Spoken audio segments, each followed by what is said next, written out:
Hi guys, Sunitha Williams గారు and Butch Wilmore space లో 286 days ఇరుక్కొని ఈ రోజే మళ్ళీ మన అర్త్ లో ల్యాండ్ అయినారు. వాళ్ళు అసలు ఎందుకు అక్కడ ఇరుక్కున్నారు, అక్కడ ఎట్లున్నారు ఈ 9 months, మీకున్న డౌట్స్ అన్ని నేను ఈ వీడియోలో క్లారిఫై చేస్తా. మనకు తెలుసు కదా, నాసా అనేది చాలా పెద్ద ఆర్గనైజేషన్. వాళ్ళు స్పేస్ లో ఎక్స్పెరిమెంట్ చేస్తూ ఉంటారు. వాళ్ళు వెళ్ళడానికి స్పేస్ క్రాఫ్ట్స్ కావాలని చెప్పేసి 2 కంపెనీస్ అప్రోచ్ అయినారు. ఒకటేమో బోయింగ్, ఇంకోటేమో స్పేస్ ఎక్స్. సో ఇప్పుడు మన సునీత విలియమ్స్ గారు అండ్ బిచ్ విల్మోర్ వెళ్ళిందేమో స్టార్ లైనర్, ఇదేమో బోయింగ్ వాళ్ళది.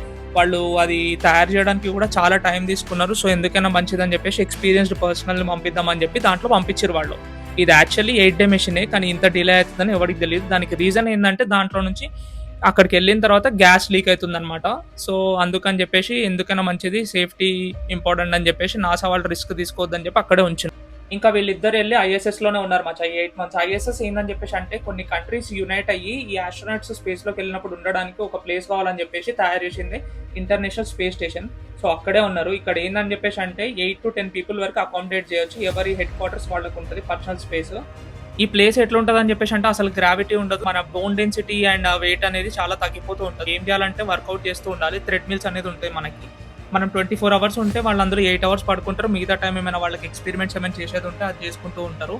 ఇక్కడ మనకి వాటర్ ఎట్లా దొరుకుతుంది అని చెప్పేసి అంటే మన స్వెట్ ఏదైతే ఉంటుందో ఆ స్వెట్ అండ్ నీకు వచ్చే యూరిన్ని రీసైకిల్ చేసి అదే వాళ్ళు కన్జ్యూమ్ చేసేస్తారు. And next important thing food. ఇది ఏంటంటే ఆ స్పేస్ స్టేషన్ లో ఆల్రెడీ స్టోర్ చేసి పెడతారు. అవి అయిపోతున్నాయని చెప్పేసి అంటే అర్త్ నుంచి మళ్ళీ పంపిస్తారు. కార్గో క్రాఫ్ట్స్ అని చెప్పేసి ఉంటాయి, అందులో నుంచి పంపిస్తారు. ఇక్కడ ఇంకో ఇంపార్టెంట్ థింగ్ ఏందని చెప్పేసి అంటే వాళ్ళతో పాటు వేరే ఆస్ట్రోనట్స్ కూడా ఉంటాయి. వీళ్ళు ఏందని చెప్పేసి అంటే వచ్చి ఎక్స్పెరిమెంట్స్ చేసుకొని వెళ్ళిపోతుండే. సో మీకు డౌట్ రావచ్చు, వాళ్ళతో పాటు వచ్చేయచ్చు కదా వీళ్ళని చెప్పేసి, కానీ అట్లా వర్కౌట్ అవ్వదు. ఎందుకంటే ఇవన్నీ డిఫరెంట్ ఆర్గనైజేషన్స్ అండ్ ఎవరైతే వస్తారో ఆస్ట్రోనట్స్ వాళ్ళ బట్టి ఆ స్పేస్ క్రాఫ్ట్ అనేది డిజైన్ చేస్తారు.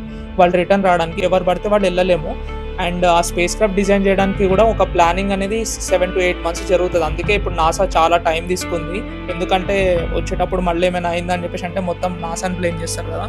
సో ఇప్పుడైతే స్పేస్ ఎక్స్ వాళ్ళు తయారు చేసిన స్పేస్ క్రాఫ్ట్ లో వాళ్ళు రిటర్న్ వచ్చేసినారు. ఈ 9 months లో వాళ్ళ ఫ్యామిలీతో ఛాన్స్ దొరికినప్పుడు అప్పుడప్పుడు మాట్లాడుతుండే అంట. ఎందుకంటే అక్కడ ఇంటర్నెట్ అంత ఎక్కువ ఉండదు. And 150 experiments complete చేసిరంట Maccha. So సరే, ఈ సిచ్యువేషన్ ఒకవేళ మీకే వచ్చి మీరు స్పేస్ లో ఇరుక్కుంటే మీరు ఎట్లా దాన్ని హ్యాండిల్ చేస్తారు, మీరు అక్కడ ఏం చేస్తారు అనేది నాకు కమెంట్ పెట్టండి. అండ్ నా వీడియోస్ మీకు నచ్చితే మీ ఫ్రెండ్స్తో షేర్ చేసి లైక్ చేసి ఫాలో అవుట్ చేయండి. ఓకేనా, బాయ్.